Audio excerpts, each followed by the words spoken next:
İlk kimyəvi anlayışlar dərsində keçdiyimiz hesablama tipli bəzi tapşırıqlara baxacağıq, hansı ki onlar hesablama tələb edir. Birinci, nisbi molekul kütlənin, yəni emerin tapılmasından başlayıram. Emeri tapmaq üçün biz ayirləri bilməliyik. Hər elementin ayirini ki, çünki qayda belədir ki, elementin ayirini indeksinə vurub toplayırıq. Yəni burada məsələn bizə birincidə deyilir ki, HNO nitrat turşusunun nisbi molekul kütləsini emerinə tap. Deməli biz o zaman həmin elementlərin ayirlərini qeyd edək. Hidrogen ayrı 1, azot 14, oksigen isə 16-dır. Qayda necə idi? Hərənin indeksindəki rəqəmi öz ayrına vur, topla.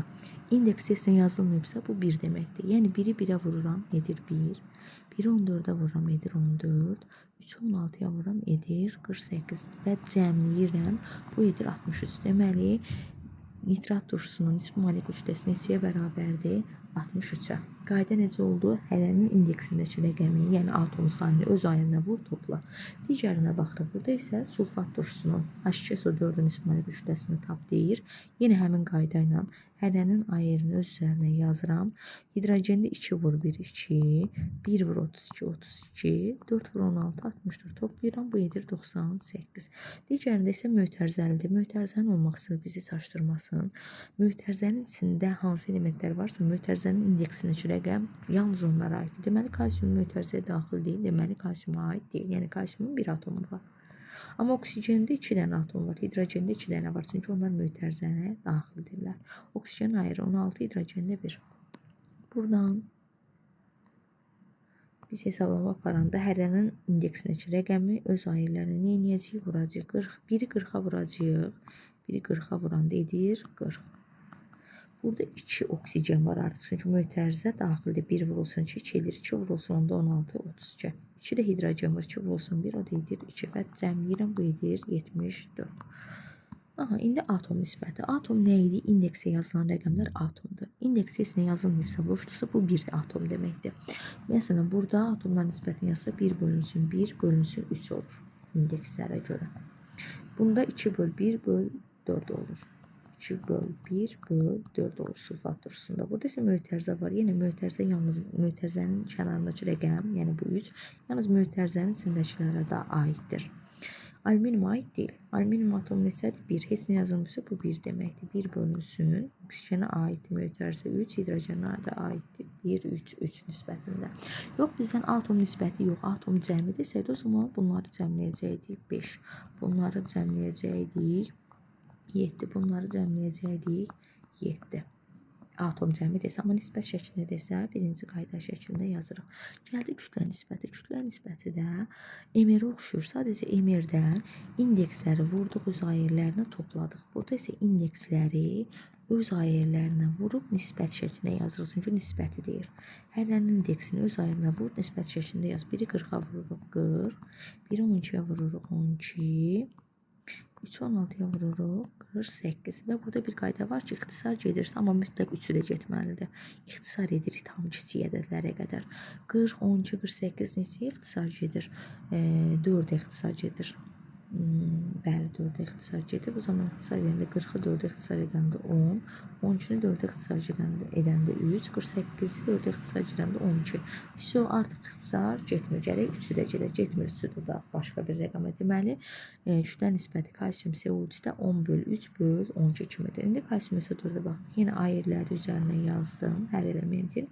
Yenə eyni qayda ilə hər elementin indeksini öz ayırına vururam.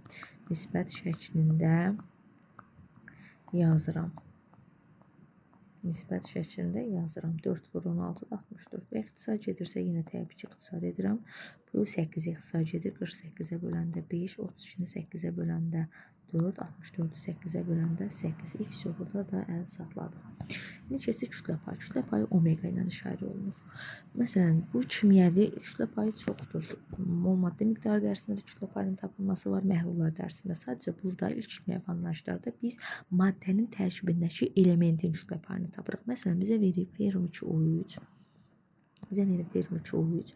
Deyir, burada oksigenin kütlə payını tapır. Yəni, maddənin üzərində elementin kütlə payını tapırıq. Aha, oksigenin kütlə payını tapır. Nəyin? Birinci ayirləri qeyd edək, özü burada verib. Dəmir 56-dır, oksigen 16-dır. Nəyin kütlə payını axtarıramsa, onun kütləsin bölürəm ümumi maddənin kütləsinə, vururam 100-ə. Nəyin kütləsini axtarıram? Oksigenin. Deməli, oksigenin kütləsini sürətlə yazıram. Oksigenin kütləsini, yəni 3 vur 16 48-i bölürəm ümumi maddənin kütləsinə, yəni ümumi maddənin emirini. Emirini də hesablayanda 2 vur 56, 3 vur 16 toplayırıq, edir 160.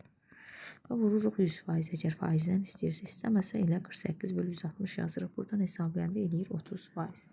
Dəmirə soruşsa əgər verir ki, maddə 100%, onun 30-u oksigen isə, deməli dəmir elementi burada 70% təşkil edir. Yox, əgər məndən soruşsaydı ki, oksigenin yox, dəmirin kütlə payını tap. O zaman yenə dəmirin kütləsini axtardığım nədirsə, artıq oksigen deyil, axtardığım dəmirdir. Axtardığımın kütləsini böləcəm nəyə?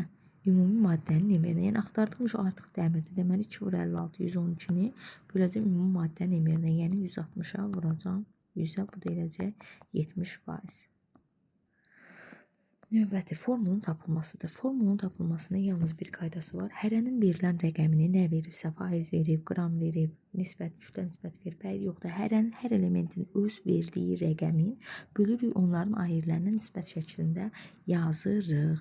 Məsələn, bizə verib burada azot oksididir. Azot oksidi deyəndə tez azot elementi yazırıq. Oksid dediyi üçün yanına bir oksigen.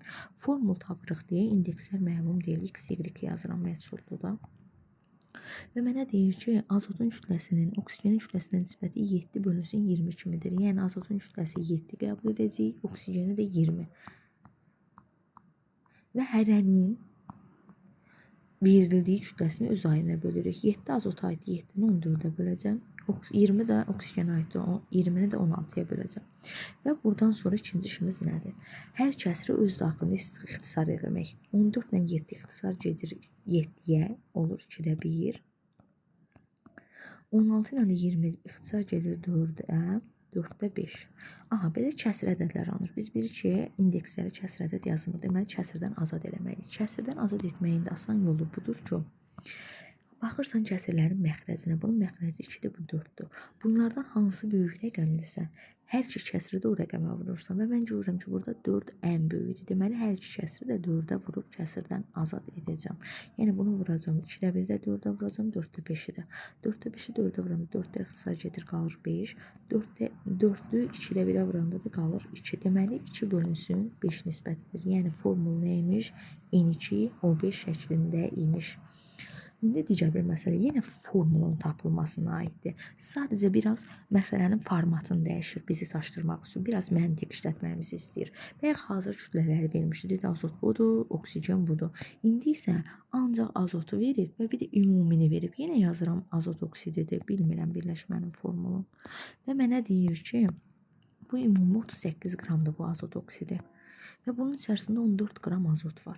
Deməli, bunun 14-ü azotsa, yerdə qalan neçəsi qalır? 24-ü nə olur? Oksigen. Rahatlıqla tapdım, gəldi bayaqki formada. Bayaq 7 bölü 20 idi bilirdik, indi də 14 bölünsün 20-dir bilirik. Yenə eyni qayda ilə bayaqki kimi işləyirik. Yəni 14 azota aiddir, 14-ü böləcəm azotun ayırına, 20 oksigenə aiddir, 20-ni böləcəm oksigen ayırına, yəni 16-ya.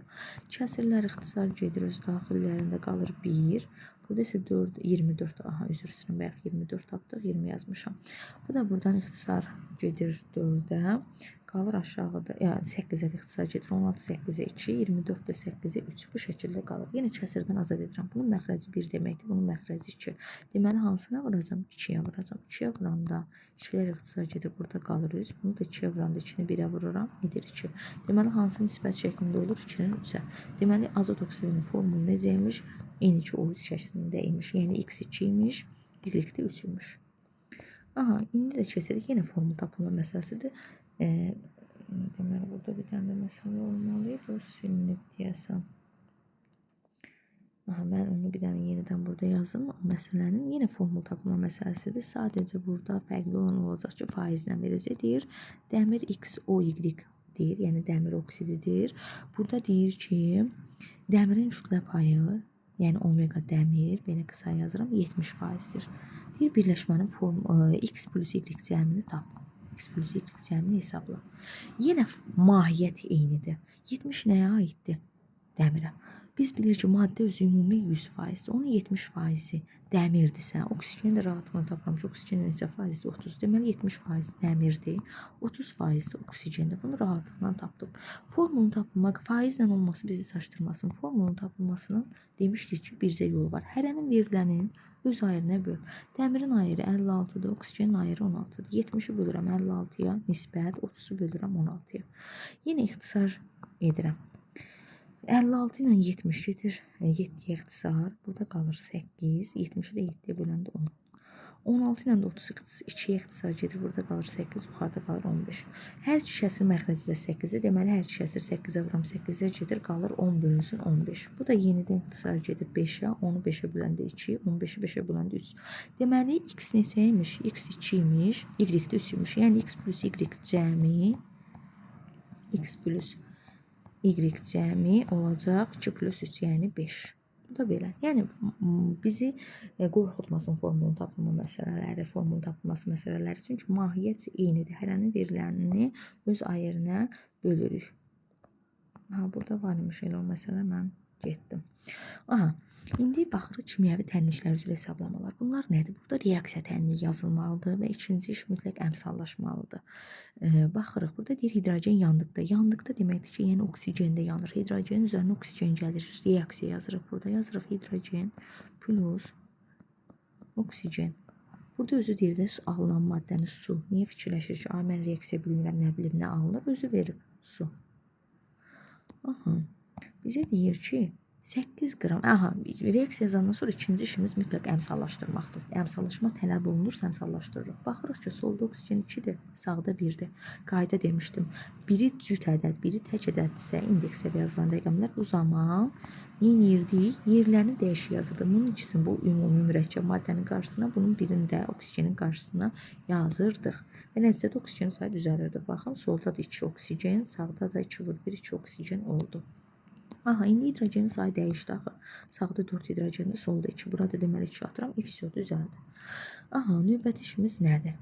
Növbəti işimiz əmsallaşdırandan sonra məsələnin şərtini oxumaq. Nə deyir bizə? Deyir 8 qram hidrogen yanır. Neçə qram hidrogen yanır? 8 qram. Məsələnin içində veriləni üstə yazırıq. Reaksiyada yazdım. Hidrogen yandığı üçün 8 qram. 8 qram hidrogen aid olduğu üçün hidrogen üzərinə yazdım. Deyir neçə qram su alınır? Suyun qramını istəyir. Bilmirəm, bax, məhsulda x qram. Qram görəndə demişik ki, aşağısına nə yazırıq?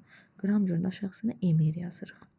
Deməli, bura hidrogenin emerini yazacağım. Hidrogenin ayırı 1-dir. Amma H2-dən söhbət getdiyi üçün H2-nin emeri 2-dir. Deməli, 2 yazacağım. Və əmsallar mən bura hədər yazmamışam. Əmsala da mütləq vuracağım. Əmsal 2-də deyil, 2-yə vururum. Suyun emeri də bu 1-dir, bu da 16-dir. Hesablayanda eləyir 18-ə. Əmsalı yenə deyirəm, hədər yazmamışam, 2-yə də vururum. İndi bunları minləşdirək. Bura 4 yazaq. Burada 36 yazaq vurub. Burada x-i tapırıq. X-i demişəm ki, çarpaz qarşısı həmişə hara düşür? Məxrəcə, yəni 4 düşür aşağı. 8 vur 36 isə qalxır sürətə. Burada 36 ilə 4 ixtisar gedir 9, 8 ilə 9 vuranda 72 qram. Tapdıq ki, 72 qram. X-i tapanda həmişə x-in çarpaz qarşısını məxrəcə yazın, yəni 4-ü məxrəcə yazırıq. Digərlərini sürətə bir-birinə vururuq. Və yaxud şifahi yolla da bunu mən hesablaya bilərdim. Belə x bərabər yazmadan da necə? Burada görürəm ki, yuxarı 8 4-dən neçə dəfə böyüdür? Yəni yuxarıdakı aşağıdakına 2 dəfə böyüdür. Deməli x 36-dan 2 dəfə böyüdür, yəni 72-yə bərabərdir. Növbəti tənlikli məsələ deyir 16 qram kükürt yandıqda neçə qram SO2 alınır? Nə yanır kükürt? Deməli kükürt yandıram. Yazıram kükürt üstə gəlinsin. Oksigen yandıqda deyəndə üzərinə oksigen gəlir. Alınır nə? SO2. Əmsallaşdırıram. Əmsallaşdırmaya ehtiyac yox. Çünki solda da 2 oksigen, sağda da. Solda da bir kükürt, sağda da. Yəni reaksiyanı yazandan sonra ilk iş onun əmsallaşdırılmasına baxırsan. Tələb olunursa əmsallaşdırırıq, sonra şərt oxuyuruq. Bizə nə deyir? 16 qram kükürt yanır. Nə yanır? Kükürdün üzərinə yazıram 16 qram. Və bizə nə soruşur? Neçə qram SO2 alınır? SO2-ni axtarıq, x qram. Qram cürünə nə yazırdıq? Emir. Kükürdün ayırı emeri 32-dir. Əmsal da 1-dir, çünki qarşısında heç nə yoxdursa bu 1 deməkdir. 1-ə vuranda 32. Bunun demeli hesablayanda 64 edir. Buradan yeni x-i tapanda çarpaz qarşı düşür məxrəcə, yəni 32 məxrəcə. 16 vur 64 isə sürətdə. Bu buna böləndə 2, 16-nı 2-yə vuranda 32. Doğru cavab olur bizdə 32. Yəni 16 qram kükürt yananda 32 qram SO2 alınır. Yaxud şifahi yenə tapılmasını bir daha deyim. Şifahi necə tapardım? Bunları yazmamış. Bunun məxrəci 64 idi. Yuxarı aşağıda neçə dəfə balacadır? 2 dəfə. Deməli, x 64-dən 2 dəfə balacadır. Yəni neçədir? 32. Növbəti məsələ deyir, kalsium şüşürdən topludandı. Şüşürdə 5/4 şüşürlər nisbətində birləşir. 80 qram kalsium neçə qram şüşürlə reaksiyaya daxil olar? Kalsium şüşürlə 5/4 şüşürlər nisbətində birləşir. Yəni 5 kalsium həmişə 4 şüşür birləşdirir. Bu o deməkdir. Və deyir 80 qram kalsium neçə qram şüşür birləşdirər? 80 qram kalsium neçə qram şüşür birləşdirər? X qram şüşür. 80 qramın neçə qram birləşdirdiyini axtarıram da x qram. Buradan x-i hesablayırıq. Çarpaz qarşı düşür məxrəcə, yəni 5 məxrəcə 80 vurulsun 4 isə yuxarı. Buradan 80-i 5-ə bölürük 16, 16-nı 4-ə vururuq 64. Doğru cavab olur C bəndi. Bizə deyirdi ki, kalsium şüşürdə 5/4 şüşürlər nisbətində birləşir. Buradan tənasüb qurdum. Yəni 5 kalsium 4 şüşür birləşdirir. Bəs 80 qram kalsium neçə qram şüşür birləşdirir? X qram. Növbəti əmsallaşma məsələsidir. Əmsallaşma bilirik ki, sol və sağda eyni element atomlarının sayının bərabərləşdirilməsidir. Məsələn, burada bizə reaksiya verib. Gəlin burada istəyirsiniz yazaq bir dəfədə. HY plus 13 oksigen alınıb 8 CO2 və Y su. Biz baxaq görə neyini? Birinci oksigenə baxaq. Oksigen sayısı bizə məlumdur. Burada oksigendən başlayaraq 13 vurur 2. Solda neçə oksigen var cəmi? 26. Sağda 8 vurur 2. 16-sı buradadır oksigenin. Neçəsi dəsə buradadır. Ümumi neçə olmalıdır sağ tərəfdə? Sola bərabər olmalıdır. Solda 26-dırsa, sağda digər 26 olsun. Yəni sol tərəfdə deməli neçə oksigen atomu var imiş? 10 oksigen atomu var imiş ki, 16 ilə 10-u toplayanda edib 26. Deməli Y-in qiyməti neçə imiş? 10 imiş. Artıq Y-in qiymətini tapdım. O zaman Y buradadır. Burada gətirib 10 yazıram. Burada gətirdim, 10 yazdım. Yəni Y-im mənim 10-umdur. İndi X-i tapıram. Sağda cəmi neçə karbon var? 8. Başqa yerdə karbon yoxdur. 8 vurulsun 1, 8 karbon var. Solda da 8 olmalıdır. Deməli, X-in yerinə neçə yazmalıyım? 4 ki, 2-ni 4-ə vuranda 8 olsun. Deməli, X-in qiyməti də 4-dür. Burada cavabımız olur 4, 10. Yəni B variantı. Bu qədər ilk kimyəvi anlayışlardakı hesablama tələb edən tapşırıq nümunələrinə baxdıq, sadə tapşırıq nümunələrinə.